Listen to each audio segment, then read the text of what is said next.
por esta charla.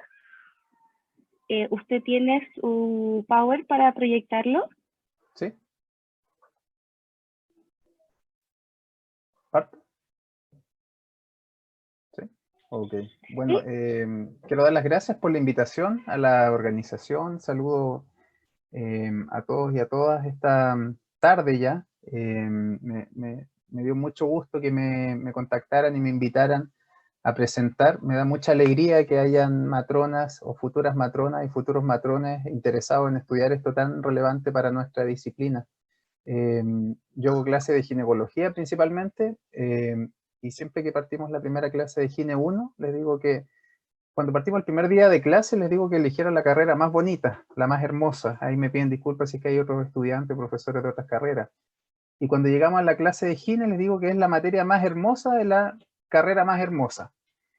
Pero cuando llegamos a la unidad 3, que es la de anticoncepción, le digo que es la unidad más hermosa de la asignatura más hermosa, de la carrera más hermosa que pudieran haber elegido, que es anticoncepción. Así que me da mucho gusto que estén destinando un día sábado para estudiar.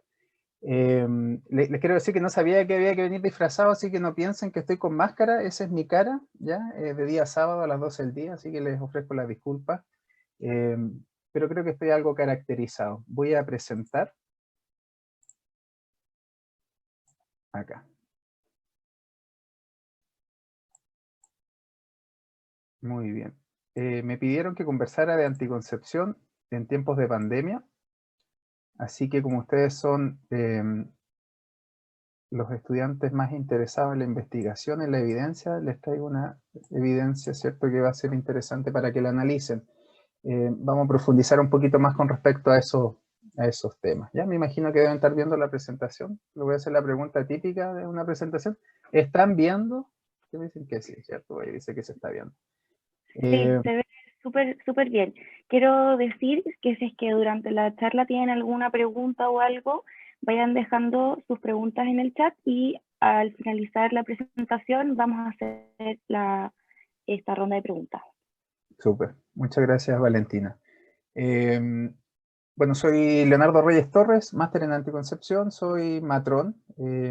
Además tengo un magíster en atención primaria en gestión y soy subdirector del Departamento de Obstetricia y Puericultura de la Universidad de Atacama, de la UDA, que está ubicada en la ciudad de Copiapó. ¿Ya? Y además soy miembro de la Sociedad Chilena de Endocrinología y Ginecológica. No tengo conflictos de intereses con la industria, ni tampoco para hacer esta presentación, más que el interés de tratar de transmitir todo lo que sé, que es menos de lo que la gente piensa, así que no se hagan mucha expectativa por las presentaciones, pero espero que lo poquito que sé se lo transmite y le transmite esta pasión por la anticoncepción, ¿ya? Con respecto a la pandemia y al COVID-19 y al SARS-CoV-2, sería redundar, ¿cierto?, en mencionar todos los efectos negativos, o los efectos, ¿ya? Algunos negativos, algunos positivos que ha traído la pandemia, más negativos, por supuesto, con respecto al tema de las muertes, que ha traído la pandemia y cómo ha cambiado la vida de todos y todas, ¿ya? De manera transversal, de niños, de adultos mayores, del comercio, de la, qué sé yo, las industrias, de la parte de salud, de la parte educacional. Ha sido un impacto transversal. Y por supuesto que el área de salud sexual y reproductiva, que es la que a nosotros nos convoca, no ha estado ajena a esto, ¿ya? Al área de salud no estaba ajena, pero el área de la salud sexual y reproductiva no ha estado ajena a este punto. Por eso es importante reflexionar al respecto. Y es lo que estamos haciendo hoy día, ¿ya? Mencionar, ¿cierto?, de manera introductoria y general, cosas que ustedes ya saben.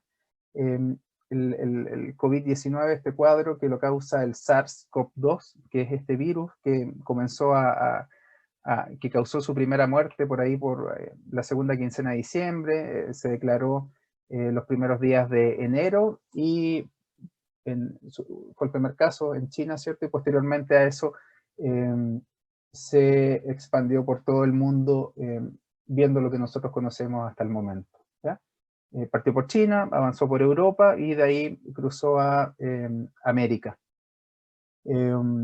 Este cuadro, ¿cierto?, se asocia a una respuesta inflamatoria sistémica, y esto activa, por esta respuesta inflamatoria sistémica, activa los factores de la coagulación cuando estos pacientes desarrollan la enfermedad clínica, ¿ya? Se habla de una tormenta de citoquinas que aumentaría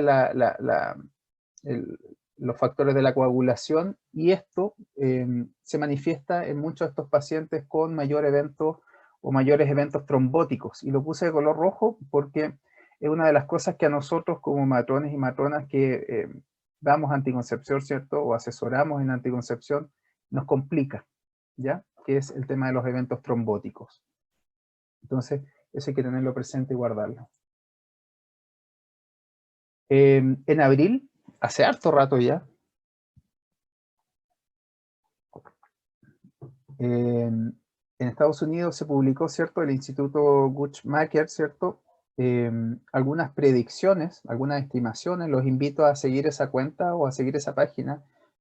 Publican información bastante relevante, y ellos ya en abril hacían algunos cálculos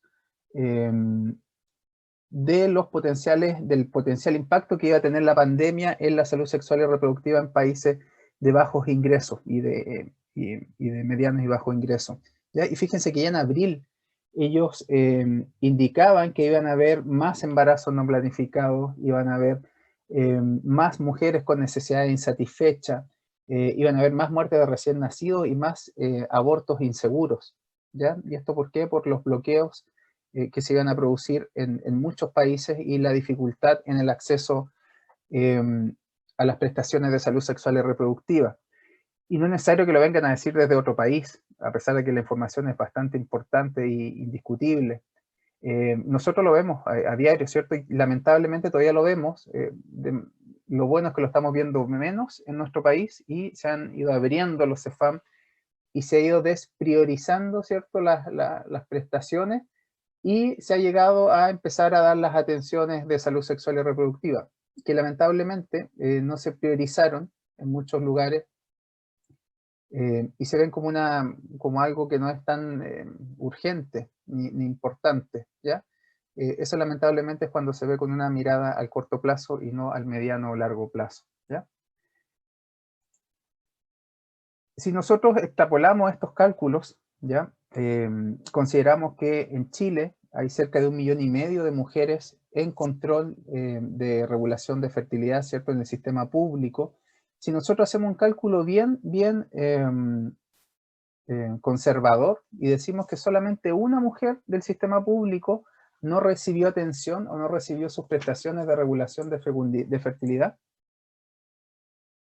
son aproximadamente 150.000 mujeres en Chile las que no recibieron su prestación, ¿ya? Haciendo un cálculo conservador y diciendo que solo una no pudo acceder, ¿ya?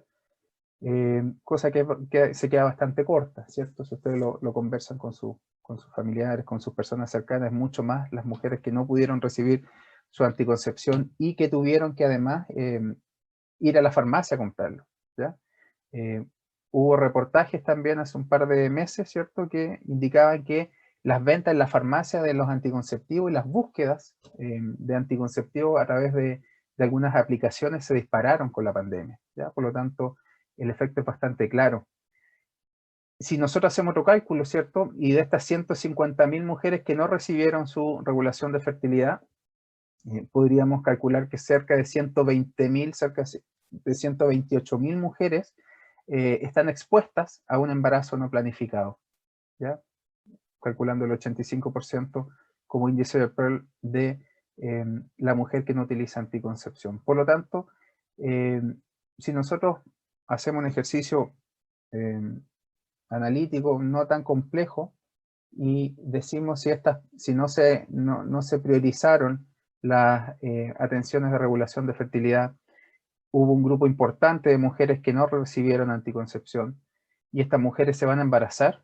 Estas mujeres el día de mañana van a requerir servicios de prestación de salud, van a necesitar ecografías, van a necesitar atención del parto, van a necesitar realización de exámenes de laboratorio, solamente en salud, a nivel social, tiene una repercusión el embarazo no planificado, y eso es como una bola de billar que le pega a una y esa le pega a varias, ¿ya?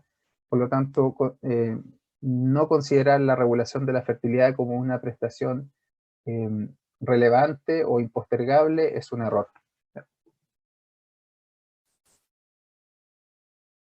Y es un error porque la anticoncepción, las mujeres no solamente la toman, ¿cierto? O la utilizan para no embarazarse. Nosotros sabemos que los anticonceptivos tienen beneficios no anticonceptivos, como la disminución por ejemplo, ¿cierto? de los sangrados, la disminución del dolor asociado a la menstruación, en pacientes con endometriosis, por ejemplo, y además nos trae otros beneficios como la disminución del riesgo de cáncer ovárico, la disminución del riesgo del cáncer endometrial, la disminución del riesgo del cáncer colorectal, ¿ya? La disminución de embarazos ectópicos, etcétera, etcétera, etcétera, ¿ya? Por lo tanto, no solamente sirven para que las mujeres no se embaracen, o las parejas no se embaracen, sino que también tiene muchísimos otros beneficios no anticonceptivos que se dejan de recibir al suspender estas prestaciones. Con respecto a la pandemia, ¿qué ocurre con la salud sexual y reproductiva y qué ocurre con la actividad sexual, ¿cierto? Y las relaciones sexuales de las personas? Obviamente no entran en pandemia, ¿cierto? El deseo sexual no entra en pandemia. Las personas que viven bajo el mismo techo no entran en pandemia, no separan las camas, ¿cierto? Así que, o las personas que tienen contactos sexuales probablemente igual tienen o siguen manteniendo las relaciones sexuales, ¿ya? Por lo tanto, si la gente sigue viviendo su sexualidad, por supuesto que hay que darle la otra parte, que es la prestación de la regulación de la fertilidad. Fíjense que hay una publicación que salió este año, ¿cierto? En mayo, y evaluaba los efectos de la pandemia en el comportamiento sexual de las mujeres, ¿ya? Y ellos señalaron que aumentó a través de las cuarentenas, ¿cierto? Y de la restricción del desplazamiento y de salir de las casas, aumentó la frecuencia promedio de las relaciones sexuales, por ejemplo, ¿ya? O sea, la gente tenía más relaciones sexuales porque estaba en su casa, y a lo mejor asociado a otros factores también, como el estrés, no sé, hay gente que lo analiza de esa forma. Pero hay otro dato que no lo puse acá, a pesar de aumentar la frecuencia de las relaciones sexuales, disminuyó el placer o la satisfacción. Hay otro indicador que sacó este estudio, que era con respecto a la satisfacción sexual, y a pesar de que aumentó la frecuencia, no aumentó la satisfacción, ¿ya? Disminuyó el porcentaje de mujeres que se querían embarazar, entonces mala mezcla. Hay menos mujeres que se quieren embarazar, pero se dificulta el acceso a la regulación de la fertilidad. Y los trastornos menstruales fueron más comunes durante la pandemia que antes, ¿ya? Por lo tanto, la pandemia tiene un impacto importante en la salud sexual y reproductiva y en el comportamiento sexual de las personas.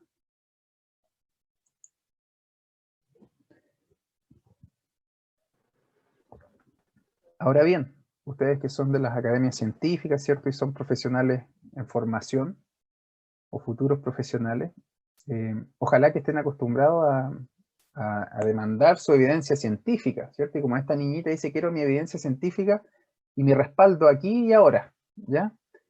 Pero les tengo una mala noticia. Con respecto al COVID-19 y a la regulación de la fertilidad, ¿cierto? Hay una serie de publicaciones dando vueltas, ¿cierto? Surgieron una serie de publicaciones y recomendaciones, pero estas recomendaciones son básicamente recomendaciones, no evidencia científica nueva, son recomendaciones en base a extrapolación de lo que ya se sabe a las consecuencias que produce el cuadro de COVID-19. ¿Ya? Me explico. La mayoría de las cosas son extrapolaciones de lo que ya se sabe con respecto a la trombosis, ¿ya? Por ejemplo, se sabe que una paciente que está acostada de manera permanente aumenta su riesgo de trombosis, al igual que la paciente que tiene COVID severo, ¿ya? Se sabe que el COVID-19 aumenta el riesgo de trombosis, por lo tanto, si se asocia a los anticonceptivos con estrógeno, aumenta el riesgo, ¿ya? Por lo tanto, al ser una enfermedad y un cuadro que partió recién en enero, ¿ya? Con los primeros casos, la evidencia o el N se está juntando recién, ¿ya? Por lo tanto, no vamos a encontrar evidencia científica hasta el momento que sea de mejor calidad que opinión de expertos, que recomendaciones o que la descripción de ciertos casos puntuales, ¿ya? Por lo tanto, lo que hay hasta ahora es recomendaciones en base a extrapolaciones, ¿ya? Y Chile no se quedó atrás en cuanto a la entrega de recomendaciones. La SOGIA, la Sociedad de Obstetricia y Ginecología Infanto-Juvenil, sacó una publicación o una postura el 2 de junio de este año. La SOCHEC, la Sociedad Chilena de Obstetricia, perdón, la Sociedad Chilena sí, de Endocrinología Ginecológica sacó una publicación el 15 de junio. Y la SOCHOC, que es la Sociedad Obstetricia, la Sociedad Chilena de Obstetricia y Ginecología sacó una publicación el 11 de junio, ¿ya? Considerando que el primer caso en Chile lo tuvimos en marzo. Pero no había evidencia suficiente al respecto como para poder pronunciarse, ¿ya? En Europa, como partió antes el tema, Europa siempre nos fue dando la luz de lo que iba a ocurrir acá. En Inglaterra sacaron una publicación el 24 de marzo, en España el 5 de abril. Recuerden que partió la pandemia en enero en China. En marzo ya sacaron publicaciones las principales sociedades europeas. Y una publicación de la sociedad italiana con algunas recomendaciones que marcó la línea de las recomendaciones de otras sociedades, principalmente de América, ¿ya? Nosotros, es que estábamos bien atentos en la Universidad de Atacama, ¿cierto? En nuestro departamento, estábamos atentos a esto y en mayo nosotros hicimos una publicación que la pusimos a disposición de la comunidad, ¿cierto? Que eran las consideraciones para la provisión de servicios de regulación de la fecundidad en Chile durante la pandemia por COVID-19. En esta recomendación, bueno, nosotros consideramos las características que tenía la pandemia, que se estaba desarrollando, que la evidencia era emergente y así que esto podía cambiar, pero ante la falta, ¿cierto?, de pronunciamiento, nosotros sacamos esta publicación que fue, creo, de bastante utilidad por algunos comentarios que recibimos para varios colegas que hacían sus atenciones y no recibían indicaciones específicas del ministerio. Las indicaciones, lamentablemente, del ministerio también fueron muy generales, ¿ya? A grosso modo, ¿qué se recomienda? Me imagino que ustedes ya lo deben conocer.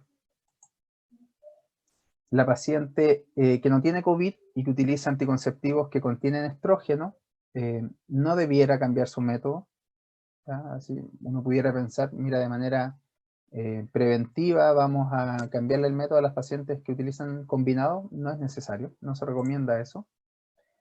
Las pacientes que tienen un caso de COVID leve, ¿ya?, que se caracterice por coriza, por tos, pero que hace su vida normal, que se puede movilizar, que puede desplazarse, que no está postrada en una cama, principalmente, no es necesario tampoco que cambie su método.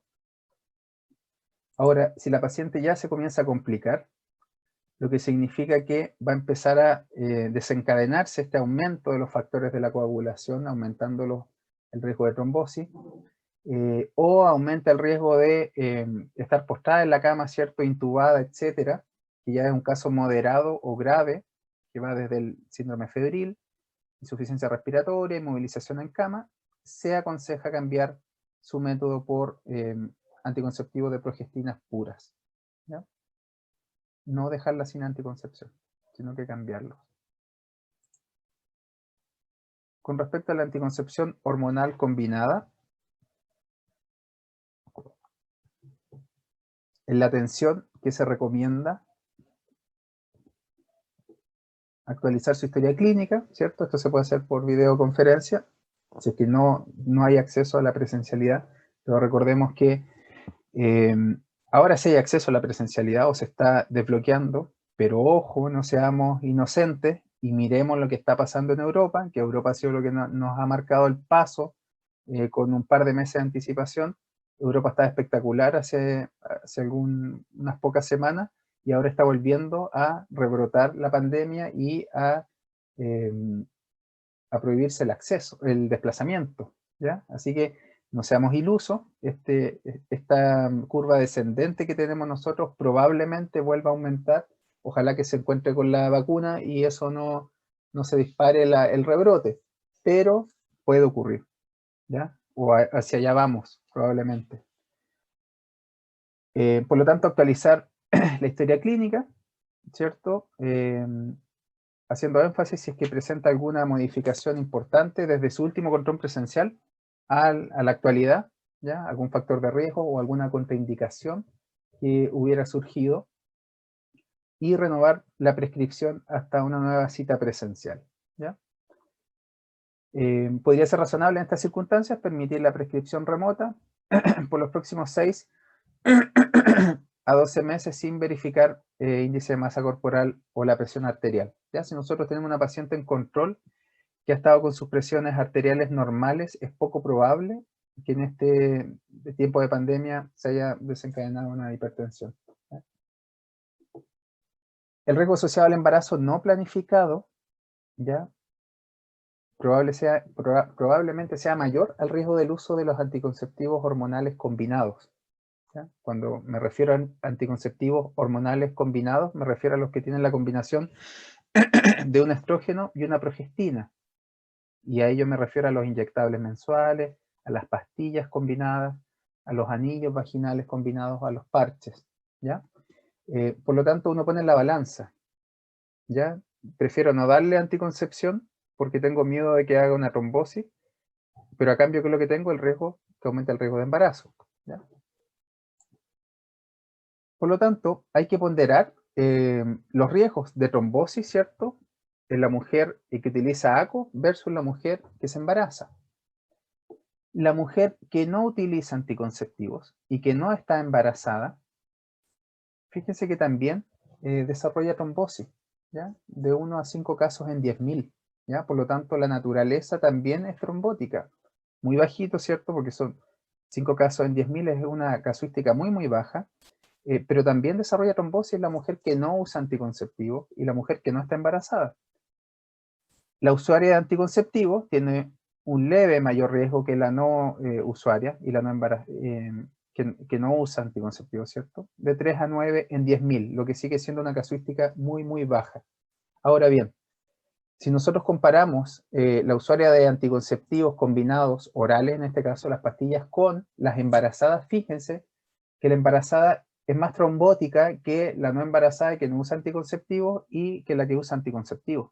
O sea, si comparamos riesgo de trombosis, es mucho más riesgoso desarrollar una trombosis o tiene mucha más probabilidad de hacer una trombosis en el embarazo que tomando pastillas o tomando ACO.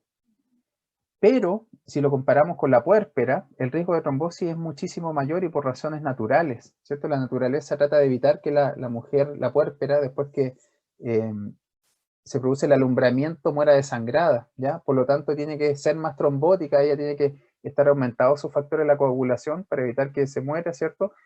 Por lo tanto, es muchísimo más trombótico el puerperio, ¿cierto?, que utilizar los ACO, ¿ya? Por lo tanto, eso hay que tenerlo presente cuando se toman estas decisiones, ¿ya? Y si comparamos los distintos preparados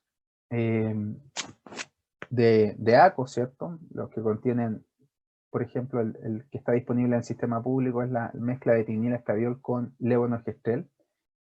Si lo comparamos con otras preparaciones que no están disponibles en el sistema público y son las que se compran en la farmacia, ¿cierto?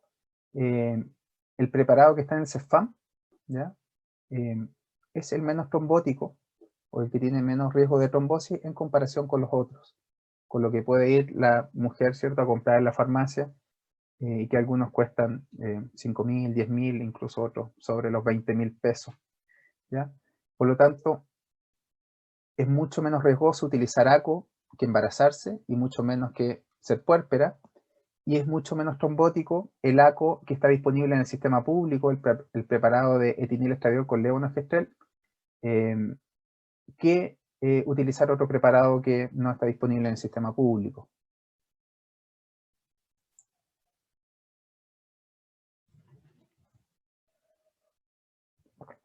Con respecto a la anticoncepción de solo progestinas, en este caso los POP, que son las pastillas de solo progestina, los preparados orales de solo progestina, ¿qué es lo que debiéramos hacer? Nosotros sabemos que al no tener estrógeno, las restricciones disminuyen. ¿Ya? Recuerden que el estrógeno es el que aumenta el riesgo de tromboembolismo y algunos efectos secundarios, ¿cierto? Que se recomienda en las pacientes que utilicen solamente las progestinas orales, actualizar la historia clínica, ¿cierto? Ya sea por la vía más expedita, y renovar la prescripción de esta paciente hasta que podamos verla presencialmente, ¿ya? Hay que reforzar, sí, que se tiene que tomar a la hora indicada sin que haya un desfase. Recuerden que los preparados con levonorgestrel no pueden pasar más de 3 horas en la demora de la ingesta, y los que contienen desogestrel no más de 12 horas, ¿ya? Así que hay que ser más rigurosa ahí en cuanto a la ingesta, ¿ya? Los preparados orales de progestina sola, ¿cierto? Pueden utilizarlo las mujeres con o sin lactancia, y también los pueden utilizar las mujeres hipertensas, ¿ya? Por lo tanto, si tiene una paciente hipertensa, perfectamente puede utilizar preparados orales de progestina solas, ¿ya? En el caso de los inyectables trimestrales, que también son de progestina sola, que se inyectan cada 3 meses, si no se puede acceder al procedimiento inyectable, recuerden que el nombre comercial que está disponible en el sistema público es Sayana, pero ahora salió el Sayana Press, que es autoadministrable, que es una especie de una burbujita que la paciente activa, ¿cierto? Hacia adentro, suena un clic y luego retira la tapa y eso se pincha sola, ella se debiera pinchar en el abdomen, ¿ya? Por lo tanto, que no puedan acceder al inyectable sería bien complejo, ¿ya? Salvo que esté cerrada la farmacia del Cefam. En ese caso se puede pasar a POP, ¿ya? Sin ningún inconveniente, ¿ya? Y considerar también que el inyectable de progestágeno solo, ¿cierto? El acetato de hidroxiprogesterona en depósito, que está indicado para 3 meses según la etiqueta, la OPS indicó que perfectamente puede durar un mes más. Así que esa paciente que se tenía que pinchar hoy día y está desesperada, hay que empatizar con esa mujer, ¿cierto? Que está muy, muy estresada por eso. Tenemos que tranquilizarle y decirle que perfectamente podemos buscar un momento dentro del próximo mes, porque da una tolerancia de un mes más, ¿ya? Con toda seguridad.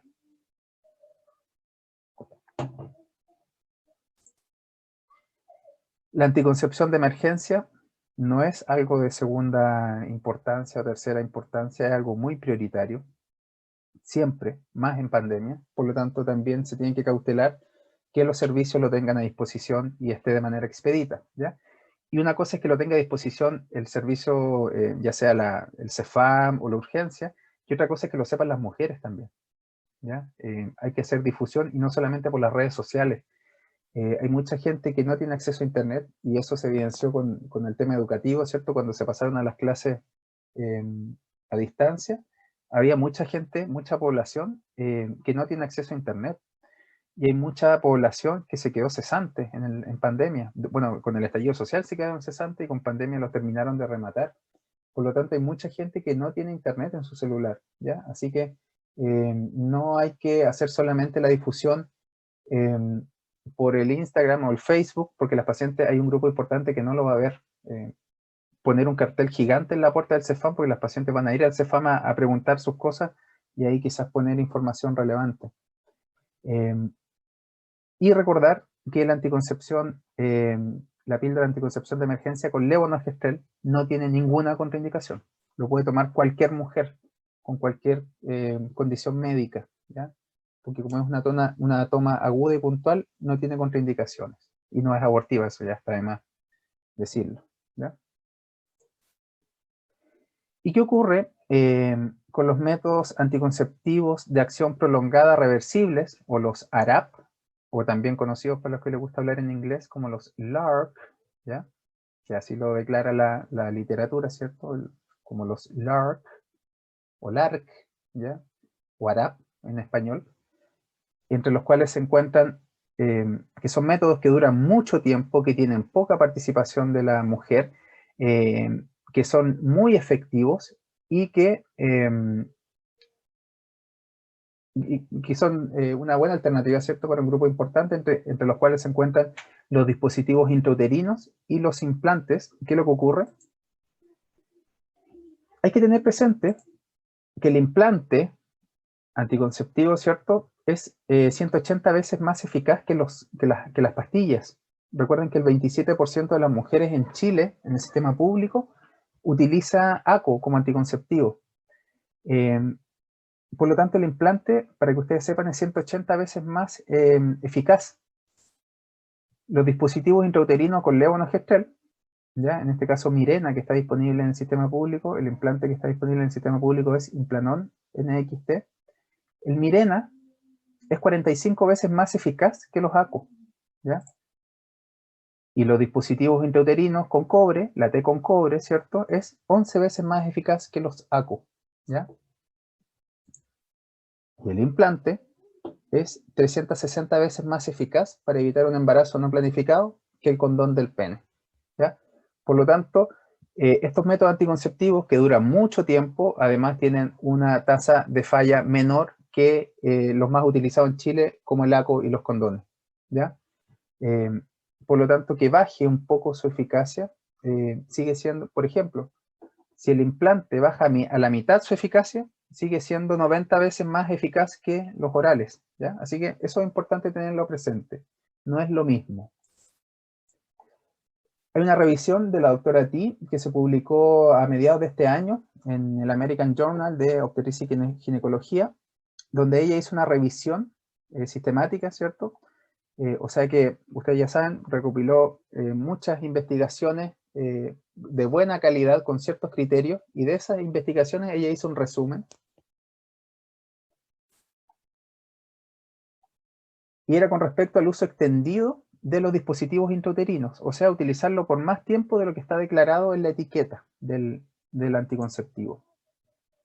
Con respecto a la T con cobre, a la T380A, que fue inventada por un doctor chileno, ¿cierto?, que tiene un costo muy, muy bajo de producción, cuesta, y a la venta cuesta como 10.000 pesos, a la producción no más de $2, algo así, y tiene una duración declarada de 10 años. Fíjense que en el año 11, o sea, un año extra, ¿ya?, porque está declarada por 10, en la revisión, donde agrupó estudios del año 97, el año 2005, fíjense que no encontraron ningún embarazo, ¿ya?, con un año extra. Y con 2 años extras, fíjense que tampoco encontraron embarazo, ¿ya? Por lo tanto, al hacer un promedio, ¿cierto?, encontraron que el índice de Pearl, o la tasa de falla, era de 0, ¿ya? Por lo tanto, la recomendación es extender el uso de 10 a 12 años, según la evidencia. Si ustedes van al Manual de Regulación de Fertilidad de Chile, sigue diciendo 10, ¿ya?, de 10 a 12 años con toda tranquilidad. Y en el caso de las mujeres que tengan más de 35 años, que se hayan puesto su dispositivo intrauterino con cobre después de los 35 años, que esa señora llegue hasta su menopausia, ¿cierto?, con ese dispositivo sin necesidad de cambiarlo antes, ¿ya? Por lo tanto, por ejemplo, si usted tiene una paciente, qué sé yo, que tiene 45 años y se puso su dispositivo a los 35 y ya cumplió los 10 años y está asustada para cambiárselo, usted perfectamente podría extender su uso hasta que ya no sea necesario y tenga su menopausia.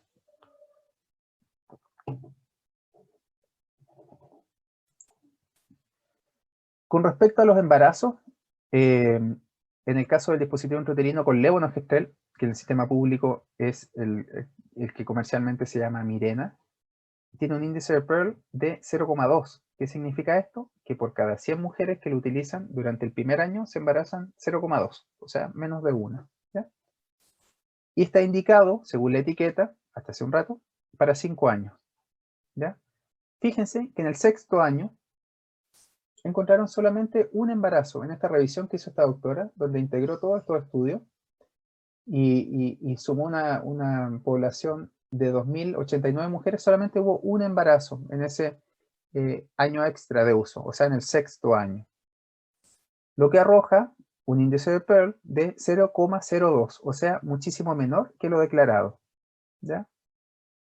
o sea, utilizarlo en el sexto año es mucho menor la falla que la que está declarada dentro del primer año. Y al séptimo año, o sea, 2 años de extensión en su uso, fíjense que hubo solamente un embarazo con un índice de Pearl de 0,03, muchísimo menor que el 0,2 que está declarado para el primer año. Por lo tanto, en promedio, el sexto y el séptimo año de uso, o sea, está indicado para 5, utilizarlo por 2 años más, da una tasa de falla de 0,02, que es muchísimo menor que lo que está declarado en el primer año. Por lo tanto, Mirena, ¿cierto? Se puede extender su uso perfectamente de 5 a 6 años. De hecho, hace un mes aproximadamente, la FDA en Estados Unidos ya indicó que Mirena va a salir con la indicación para 6 años, ya no para 5. Y en este caso, la recomendación en pandemia, si se extiende sobre el sexto año, una indicación más conservadora por parte de Inglaterra, ¿cierto? Utilizar condón y pastillas de progestágenos orales, en espera de poder acceder al recambio de Mirena. Pero ya sabemos que en el séptimo año la tasa sigue siendo súper baja. Y en el caso de las pacientes que se inserten el dispositivo intrauterino con liberador de levonorgestrel después de los 45 años, conservarlo hasta la menopausia, ¿ya? Independiente que la menopausia ocurra en 5, 6 o 7 años más. Con respecto al implante de etonogestrel, que en el sistema público está disponible el que se llama Implanon NXT, hay que tener presente que los niveles de etonogestrel que se necesitan en sangre para inhibir la ovulación son de 90 o más picogramos de etonogestrel, ¿ya? O sea, con 90 picogramos de etonogestrel en sangre se puede inhibir la ovulación, ¿ya? Y es dependiente del índice de masa corporal que tenga la paciente, ¿ya? Eso es importante. ¿Qué es lo que demostró la doctora Magnícolas, ¿cierto? Que después del tercer año, o al final del tercer año, que está indicado para 3 años, según la etiqueta, el Implanón, fíjense que al final del tercer año, o sea, cuando ya corresponde cambiarlo, hay niveles séricos de 207 picogramos de etonogestrel. Recuerden que necesitamos al menos 90, ¿ya? Fíjense que en el cuarto año hay niveles de 166 picogramos de etonogestrel y necesitamos solamente 90. Y en el quinto año hay niveles de etonogestrel de 153 picogramos y necesitamos solamente 90, ¿ya? Por lo tanto, eso para tenerlo presente, ¿ya? O sea, al quinto año siguen habiendo niveles de etonogestrel de sobra para producir el efecto anticonceptivo. Hay otra revisión de la doctora Tungstone, ¿ya? Donde ella hace esta revisión, ¿cierto?, de la eficacia del uso extendido de los implantes, ¿ya? Fíjense que en el cuarto año, con respecto al Implanon, hubo 0 embarazos en el cuarto año, o sea, un año extra de los 3 que declara el laboratorio. El otro estudio que ya incluyó 0 embarazos en el cuarto año, y el otro estudio que también incluyó 0 embarazos en el cuarto año, ¿ya? Acá hay otro estudio, ¿cierto? Pero ya con 2 años extra, ¿cierto? 2 años de uso extendido, fíjense, 0 embarazo. En el cuarto y en el quinto, 0 embarazo. En el cuarto, en este estudio, ¿cierto? 0 embarazo. Y en el quinto, 0 embarazo con Implanon, ¿ya? Pero con el otro implante, o la otra alternativa que está en el sistema público, que es el que contiene levonorgestrel, que son el de 2 varillas, que el que está disponible en el sistema público se llama Yadel, se encontraron embarazos, ¿cierto?, en este estudio que incluyó en su revisión. Por lo tanto, se declara, ¿cierto?, que en este momento no hay pruebas suficientes como para recomendar una mayor duración del implante de liberador de levonorgestrel. No así el que libera, que es de una varilla, que es el Implanon, ¿ya? Por lo tanto, el implante de 2 varillas, el Yadel, no se puede extender su uso, ¿ya? No hay evidencia suficiente hasta el momento. pero el liberador de etonogestel, que en el sistema público se llama Implanon, NXT, perfectamente se puede extender su uso por un año más, ¿ya? Así que, si ustedes se han dado cuenta en redes sociales, hay mucha gente, o hubo mucha gente, porque ahora se ha desbloqueado un poco el tema, que estaba buscando desesperada cambiarse su implante, porque ya había cumplido sus 3 años. Perfectamente estas mujeres podían esperar un año más, ¿ya? O que se regularizara un poco la situación para hacerse el recambio, porque la evidencia lo respalda, ¿ya? Y ahí es donde se hace necesario que los organismos que regulan la salud en Chile respalden esta evidencia, ¿ya? Pero la evidencia internacional y en otros países, ¿cierto? Como en Inglaterra, el Ministerio de Salud de Inglaterra les mandó una circular a sus funcionarios y les dijo extiendan el uso tranquilamente por 4 años. En Chile, lamentablemente, no se ha hecho y eso estresa a las matronas que atienden el sistema público porque no tienen un respaldo, un papel, ¿cierto? Que diga esto. En Inglaterra sí, lo hicieron en un computador y lo mandaron. En Chile no se ha hecho eso. Y en este caso, en Inglaterra, ¿cierto? Sugirieron que después del 4.º año, o sea, ya cuando ha terminado su año extra, en base a lo que dice la etiqueta, utilice condón o una progestina oral sola. Pero ya sabemos que en el 5.º año tampoco se han presentado embarazos. Probablemente, en un par de años más, se cambia la indicación, así como se cambió de Mirena, de 5 a 6 años. Yo creo que el implante se va a cambiar perfectamente de 3 a 4 años fácilmente. De hecho, esta evidencia no es nueva. Esto del 2015, yo recuerdo haber leído unos estudios que declaraban que perfectamente podía durar más de 5 años. ¿Ya? Y para ir finalizando, una chance espectacular que se pierde en nuestro país, porque en nuestro país, o en muchos lugares, hay lugares que sí lo hacen, para no ser injusto, pero en la mayoría se fracciona a la mujer, ¿cierto? El control prenatal en atención primaria, el parto, control prenatal y anticoncepción en atención primaria. Nivel terciario, solamente la atención del parto y la anticoncepción tiene que volver a atención primaria, ¿ya? Salvo algunos lugares que sí le dan su anticonceptivo a las pacientes antes del alta. Y fíjense que las puérperas perfectamente podrían recibir anticoncepción en el puerperio, ¿cierto? En la maternidad, y así evitar que tenga que ir obligatoriamente a hacer la fila al CEFAM para recibir anticoncepción, porque sabemos que va a tener relaciones, ¿ya? Podemos utilizar desde el puerperio inmediato todos los anticonceptivos sin estrógeno, implantes, dispositivos intrauterinos, orales que no tengan estrógeno. Perfectamente la señora tiene su guagüita y antes del alta, los 2-3 días, se va con su sobrecito o con su implante puesto o con el dispositivo intrauterino puesto. Hay una pequeña restricción con respecto al inyectable de 3 meses, que no permite que se utilice desde el puerperio inmediato, ¿ya? Habría que esperar 6 semanas.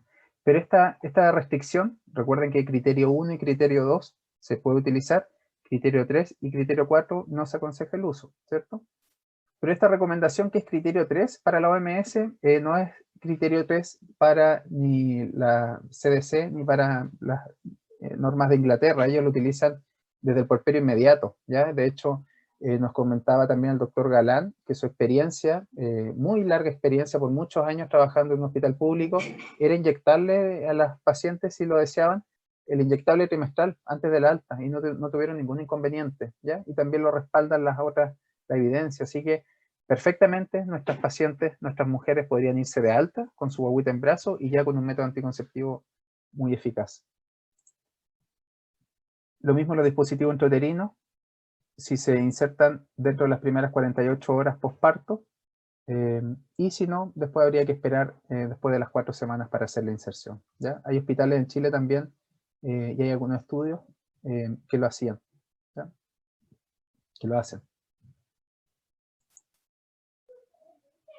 El mismo Instituto Guttmacher indicaba, ¿cierto?, sin una acción concertada, ¿cierto?, o sea, sin ponernos de acuerdo, el acceso a los servicios esenciales en salud sexual y reproductiva y la calidad de cualquier atención que se brinde probablemente va a disminuir. Si yo les pregunto a ustedes, ¿ocurrió esto en Chile? Ocurrió en Chile. No se pusieron de acuerdo de manera adecuada. Ahora, eso puede ser porque no dio abasto el sistema, porque por lo que ustedes quieran, pero en lo concreto no se respondió de manera concertada y bajó la calidad de los servicios de salud sexual y reproductiva en Chile y bajó el acceso. Así que eso no podemos discutirlo y tenemos que mejorarlo. No podemos llorar sobre la leche derramada, pero sí podemos mejorarlo, al menos desde ahora en adelante. Y ahora que tenemos este veranito de San Juan, donde la curva va bajando, antes que vuelva a subir, porque estoy seguro que va a subir como en Europa, tenemos que hacer las acciones necesarias para que no vuelva a ocurrir. Si me permiten, para finalizar, ahora les voy a hablar de reproducción, ¿ya? Para que ustedes sepan, ¿cierto? Cuando una mujer se embaraza es porque una abejita pone una semillita sobre su flor, ¿ya? Le puse un cuadrito negro para censurar algunas partes de la abeja que pudieran ser un poquito fuertes para algunos. Y esta florcita, ¿cierto? Se riega con agua y recibe el rocío y las energías del ambiente. Terminó la clase de reproducción. Si les pareció ridículo lo que dije, tengo miedo de que en algún momento lleguemos a esto, ¿ya? La atención se confunde lo integral y lo holístico con lo mágico, ¿ya?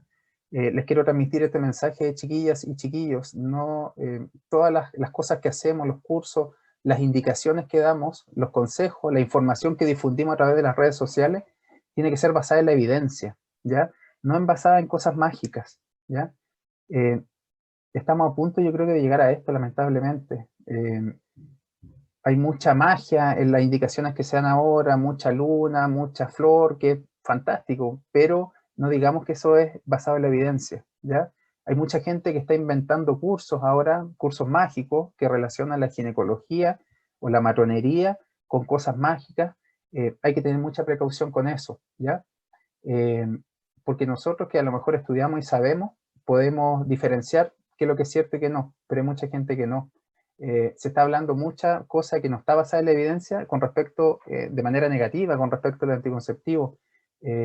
Y hablan personas que ni siquiera han estudiado con profundidad el tema y que ni siquiera son del área de la salud sexual y reproductiva. Entonces, no confundamos lo holístico o lo integral con lo mágico, ¿ya? Cuando ustedes se les echa a perder el celular, van a un técnico, ¿cierto? Ustedes no le pasarían, no le harían unos polvitos mágicos al celular, ¿cierto? Para que vuelva a funcionar, o le echarían algo que no... Ustedes van a un técnico, ¿cierto? Y el técnico lo abre y tiene sus elementos especiales porque él estudió eso. Lo mismo con la salud. ¿Por qué les digo esto? Porque en Europa también, ¿cierto? Ya hay problemas muy graves con las pseudoterapias o las pseudociencias. De hecho, hay organizaciones, hay sociedades en contra de la pseudociencia, ¿ya? Que son cosas que no están basadas en la evidencia, ¿ya? Y como nosotros somos copiones, ¿cierto? Ya eso se está empezando a masificar en nuestro país, por lo tanto hay que tener muchísimo cuidado con eso. Es un mensaje que yo les quiero transmitir, lo que ustedes digan, lo que difundan, porque me imagino que hay muchas de ustedes que son influencers, ¿cierto? Que suben su información, cositas que buscan, que estudiaron y la quieren hacer saber a la comunidad, que sea todo basado en la evidencia, ¿ya? No en cosas mágicas ni en cosas que no están respaldadas. Así que las invito ahí a ser parte de la matronería basada en la evidencia.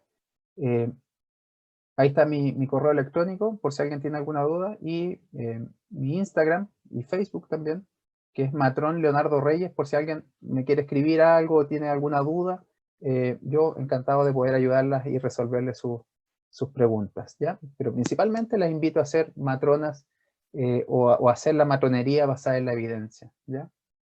Eso, chiquillas y chiquillos, no sé si hay alguna duda, alguna pregunta o algo que les pueda ayudar. Sí, bueno, yo quiero dar las gracias, fue una charla maravillosa. Tenemos un par de dudas, las voy a ir leyendo para que todos las puedan escuchar. Fernanda pregunta, ¿es verdad que los ACO disminuyen los nutrientes en el cuerpo?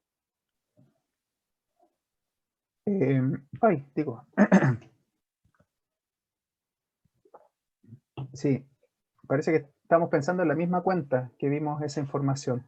Mira, no he revisado esos estudios, ¿ya? Ahora, de que disminuyan los nutrientes en el cuerpo al punto de producir osteoporosis, al punto de producir hipovitaminosis y eso ponga en riesgo la salud de la gente. Eso no es así, ¿ya? Lo que sí, todos los medicamentos que nosotros tomamos, ¿cierto? Tienen algún impacto a nivel del organismo, ¿ya? De hecho, si ustedes se comen un pedazo de torta, no es raro que si se hacen un examen de sangre, su glicemia se dispare, su glucosa se dispare, ¿cierto? Y se disparen otras cosas. Si ustedes se toman una piscola, ¿cierto? O una cerveza, o se toman más de una, y al día siguiente se hacen un PCR de, no del PCR del COVID, sino que otro examen, ¿cierto? O se hacen unas pruebas hepáticas, probablemente van a salir con algunas modificaciones, pero no al punto de que a usted le dé cirrosis, ¿cierto? Que al día siguiente tenga que ir al hospital a hacerle una transfusión de hígado, ¿ya? Entonces, hay que tener mucho cuidado, chiquillas, y se los digo como un consejo, cómo presentan la información, ¿ya? Por ejemplo, hay un impacto a nivel de los carbohidratos con los anticonceptivos, pero eso hace, por ejemplo, que tenga una restricción en las pacientes diabéticas, no, ¿ya? En lo absoluto. Con respecto al tema de los nutrientes, hace necesario, esa alteración que, como te digo, no la he estudiado, hace necesario que las pacientes necesiten suplementos vitamínicos, necesiten inyectarse o tomar, no hace necesario eso, ¿ya? Entonces, lo mismo con respecto a un estudio que habla de Dinamarca, que salió publicado, si mal no recuerdo, el 2016, que habla que los anticonceptivos producen depresión en las adolescentes, ¿ya? Entonces, como ustedes son de la academia científica, a ustedes no tienen que dejarse meter el dedo en la boca. Usted cuando le digan eso, usted le dice, ah, ya, a ver, muéstrame el estudio. Ahí está la cita, lo voy a buscar, lo voy a revisar. Veamos. Metodología. Ah, mira, resulta que no es un estudio prospectivo, es un estudio retrospectivo. Ah, ya. ¿Y el instrumento que utilizaron para sacar esto? Ah, una fuente de datos. ¿De qué? De una farmacia, del país. ¿Y cuál fue la relación que establecieron? Ah, ustedes vieron que las pacientes que recibieron antidepresivos, se fueron atrás y vieron si es que usó anticonceptivo. Ah, ya, ese fue el estudio, ok. Y ahí establecieron una relación. Ya, pero ¿es una relación o es causalidad? No es relación. Ah, ya, pues entonces, ojo cómo se presentan los títulos, ¿ya? Y este estudio fue publicado en un journal de psiquiatría, ¿ya? Y el estudio dice eso, que hay una relación, pero no hay causalidad. Entonces, ahí hay que tener mucho ojo, chiquillas, cómo les presentan la información y lo otro. ¿Quién está entregando la información? Yo cuando hice mi primera lámina, yo puse que yo no tengo conflictos de intereses, ¿ya? Si ustedes han visto presentaciones de profesionales, a veces dicen, sí, yo tengo conflictos de intereses porque recibí recursos. A lo mejor, si yo digo que este celular es el mejor del mundo, ¿cierto? Y con este celular ustedes van a aprobar todos sus ramos y resulta que yo lo vendo, ¿ya? Entonces yo tengo un conflicto de interés, ¿ya?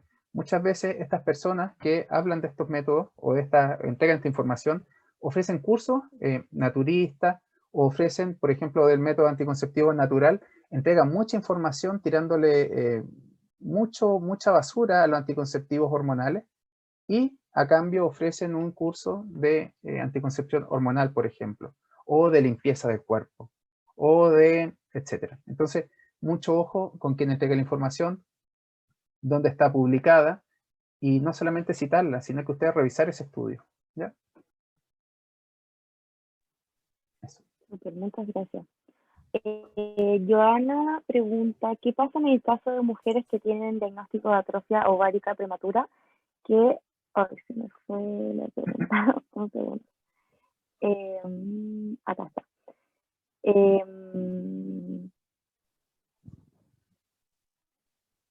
Se me perdió la pregunta. Acá está ya, perdón. ¿Qué pasa en el caso de mujeres que tienen diagnóstico de atrofia ovárica prematura?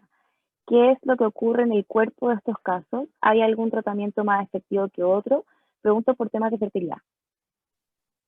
Ah, ya, sí. Me parece que está confundiendo con falla ovárica prematura.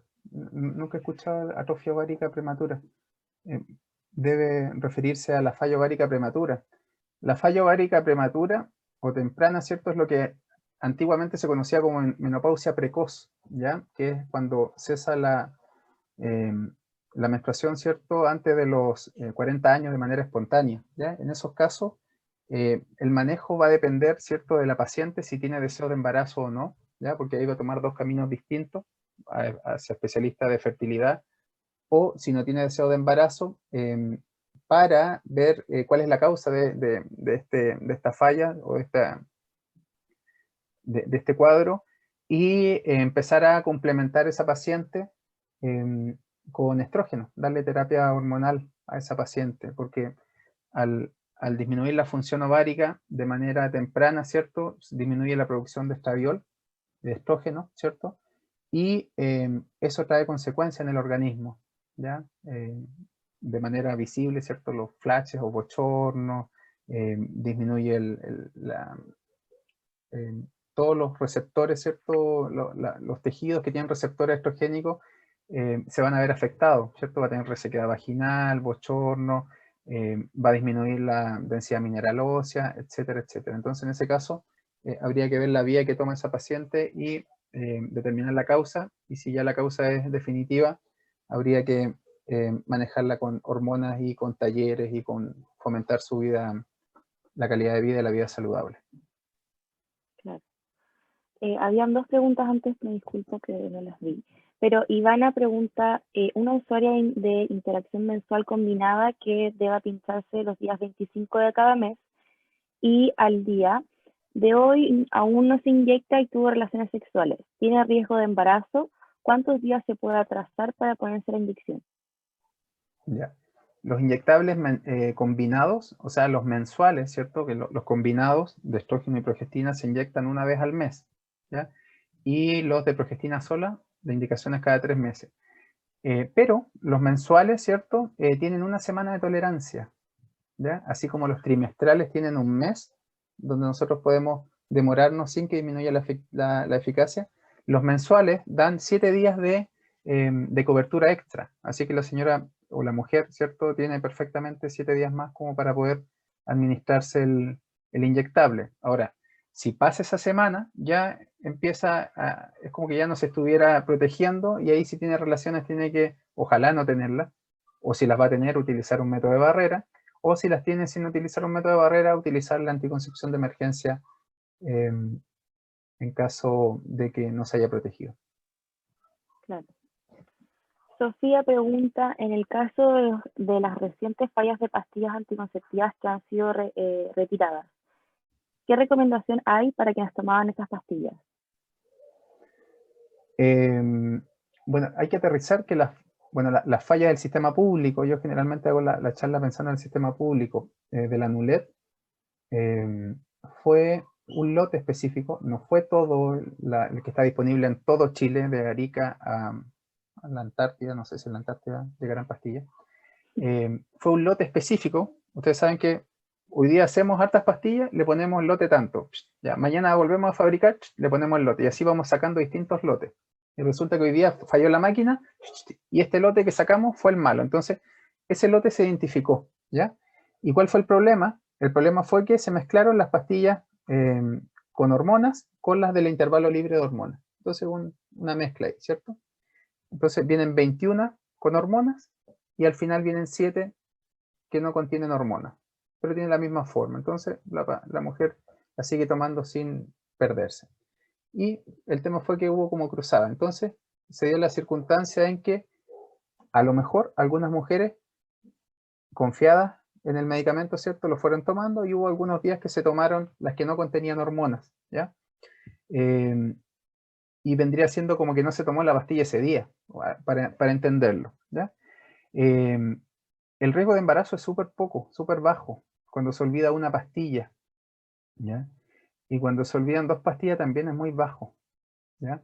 Así que la recomendación que se les dio a esas pacientes era utilizar método de barrera hasta cerciorarse bien que el sobre viniera ordenado, ¿ya? Y me parece que las pastillas son de 2 colores distintos, entonces vienen las 21 de un solo color y las otras 7 vienen de otro color. Entonces, incluso se podría educar para que la paciente vea y las mire. Vienen las 21, ok, listo. Y vienen las 7, no. no debiera ser así, ¿cierto? Debiera dar confianza al anticonceptivo. Pero esa indicación se le entregó a los CEFAM, ¿ya? Que antes de entregarla las miraran. La persona de farmacia las mirara y se la entregara, ¿ya? Eso era básicamente, pero el riesgo de embarazo es súper poco. Otra cosa, y ahí me permito también darles mi opinión personal, porque pienso como que estoy en mi clase. Hay que tener mucho cuidado con la información que entregamos, chiquillas. Es muy importante informar, ¿cierto? Y lo digo pensando en las redes sociales, pero no hay que alarmar a la gente. Hay que informar, pero sin crear el pánico ni el caos, ¿ya? Eh, hasta a mí me da susto a veces decir chuta, pero es que a lo mejor hay algo que me perdí, porque resulta que yo estoy leyendo el documento que sacó el ISP y me dice que hay un cambio de esto, pero por otro lado acá dice que algo que genera pánico, ¿ya? Hay que pensar que la persona que va a leer esa información no necesariamente es del área de la salud, ¿ya? Por lo tanto hay que tener mucho ojo de lo que se informa para no asustar a la gente y sí educarla. Eso es lo que se busca con la información, educar, informar, pero no generar el pánico. Entonces hay que tener mucho cuidado con eso también. A veces uno con buenas intenciones puede hacer algo, pero finalmente genera caos, ¿ya? Claro. Camila dice que tiene una duda con respecto a los ovarios poliquísticos. ¿Se quita con el tiempo o es necesario una operación? ¿Y qué pasa si no se trata? ¿Cuáles son sus consecuencias? Ya. Otro tema importante, los ovarios poliquísticos o el síndrome de ovario poliquístico. El síndrome de ovario poliquístico es un cuadro, ¿cierto?, endocrino y metabólico que se caracteriza por hiperandrogenismo, ¿ya? Cerca del 20 y algo por ciento de la población de las mujeres lo tiene o lo puede tener dependiendo del criterio. Hay harta información bien bonita del síndrome de ovario poliquístico. De hecho, en mi Instagram, si entran a la biografía, hay un manual ahí con el consenso del 2018. Y con respecto al síndrome de ovario poliquístico, hay dos vías también. Si la paciente se quiere embarazar o si no se quiere embarazar, ¿ya? Si se quiere embarazar, tiene que manejarla el especialista de fertilidad. Si no se quiere embarazar, hay que disminuir sus andrógenos, ¿cierto? Si los tiene aumentados. Una forma es utilizar anticoncepción con antiandrógenos, ¿cierto? Que lleve una calidad que la evalúe el médico, ¿ya? Porque el médico tiene que evaluar su parte metabólica, me refiero si tiene resistencia a la insulina, etcétera, etcétera. Tiene que hacer una evaluación metabólica. Y lo otro, que la evalúe una nutricionista, ¿cierto? Para que le haga una pauta alimenticia. Y además tiene que tomar actividad física. Tiene que hacer actividad física, ¿ya? O sea, la paciente con síndrome de ovario poliquístico no requiere más manejo que una paciente que usa anticonceptivo y que tiene que estar sanita. Tiene que llevar una vida saludable. Y el síndrome de ovario poliquístico no se cura, no es un tratamiento curativo, porque la paciente siempre va a tener el síndrome de ovario poliquístico. El síndrome de ovario poliquístico lo tiene de que era un feto. De ahí ya viene con síndrome de ovario poliquístico, con los genes.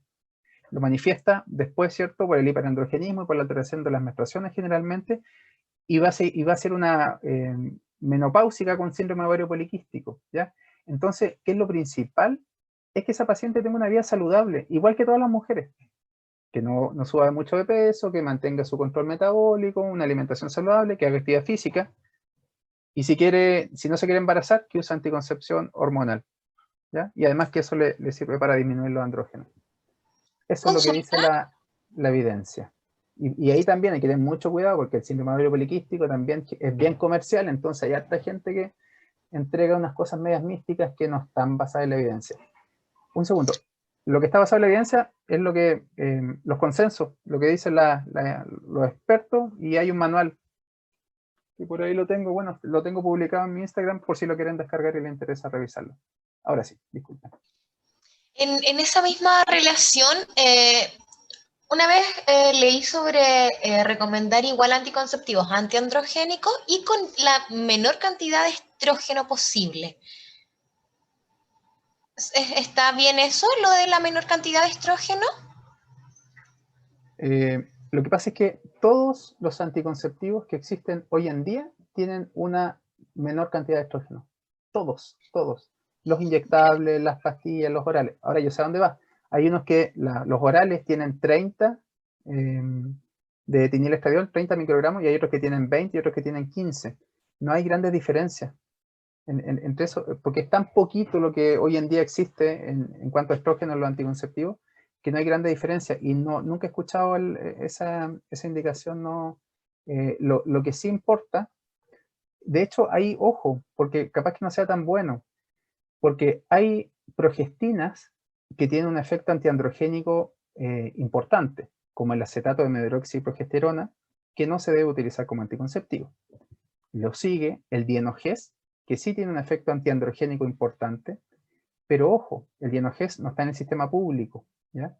Por lo tanto, ¿cuál está en el sistema público? La combinación de etinilestradiol con levonorgestrel.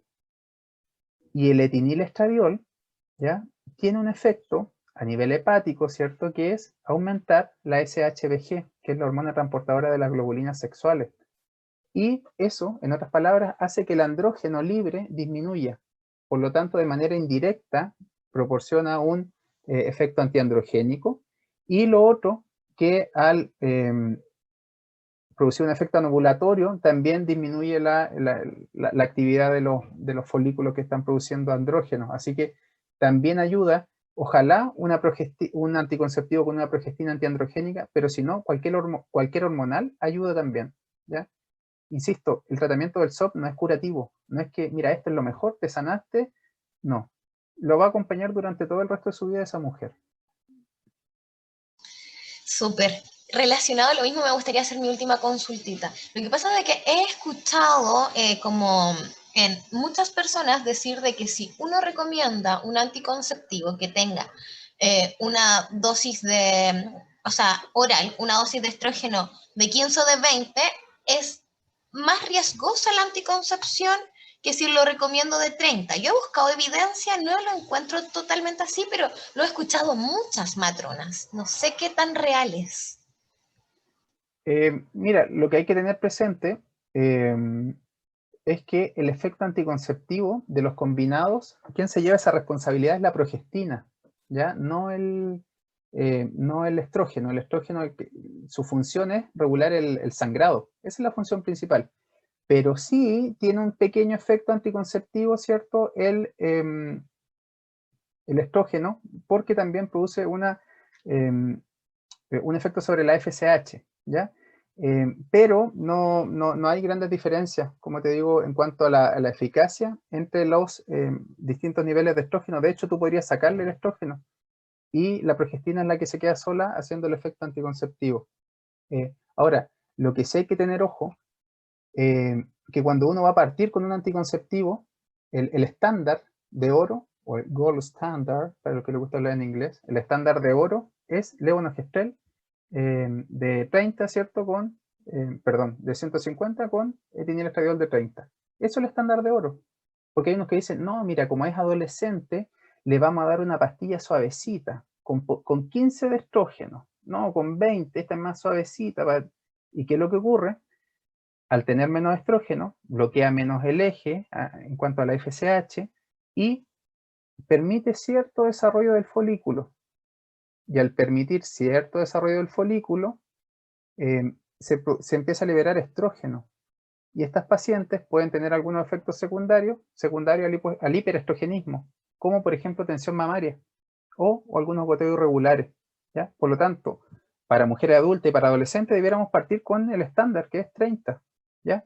¿Por qué? Porque todos los anticonceptivos hoy en día tienen poquito estrógeno. Hace 60 años era 20 pastillas o 10 pastillas de las de ahora.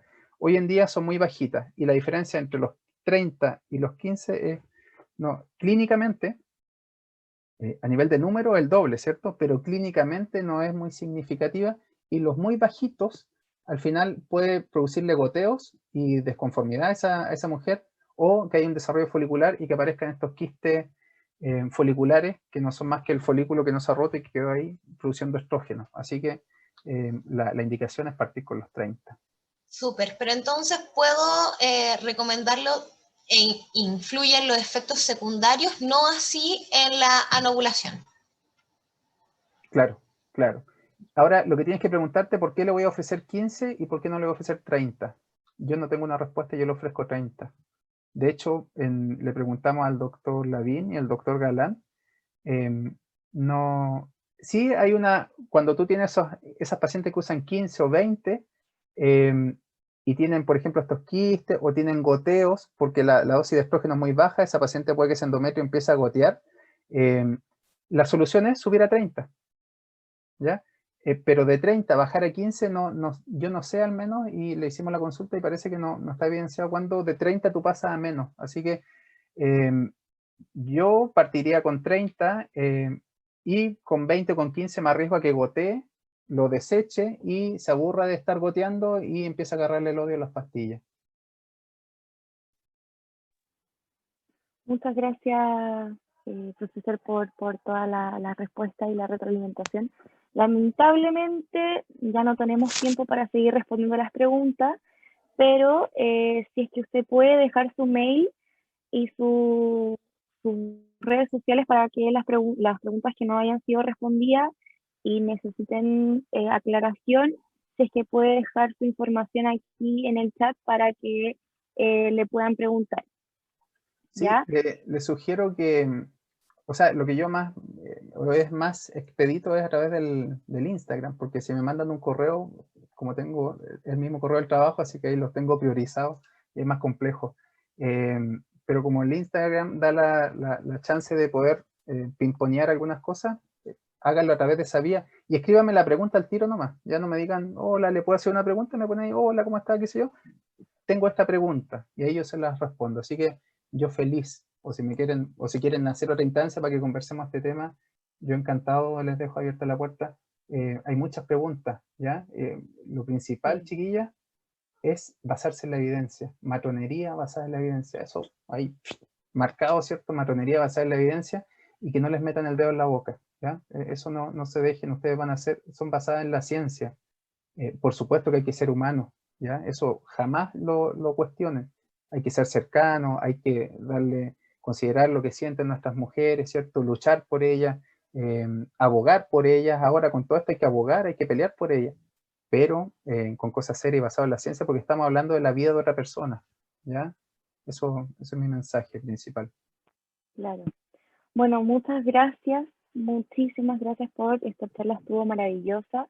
Les voy a pedir a todos los participantes si es que pueden prender sus cámaras para sacar una foto, ya estén cocinando, almorzando, en pijama, para el recuerdo. Y bueno, termino de agradecerle nuevamente por su participación. Fue una charla muy, muy linda y yo creo que la mayoría le encantó. Recuerden que pueden mandar sus preguntas al tiro por Instagram para que las pueda responder. Y eso. Así que vamos a sacar la foto. 1, 2. Ahí la estoy sacando, vale. A ver, sonrían todos, por favor. Ahora. Ahí está. Muy bien. Súper.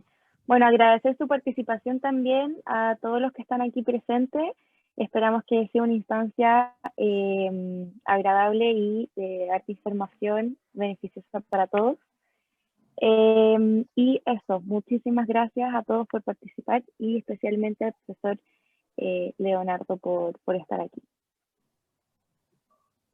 Dejamos a todos muy invitados para una charla que se va a hacer a las 2, ahora a las 2:30, la cual va a tratar de trastornos mentales en pandemia, la cual la va a dar la psicóloga Carolina Benavides.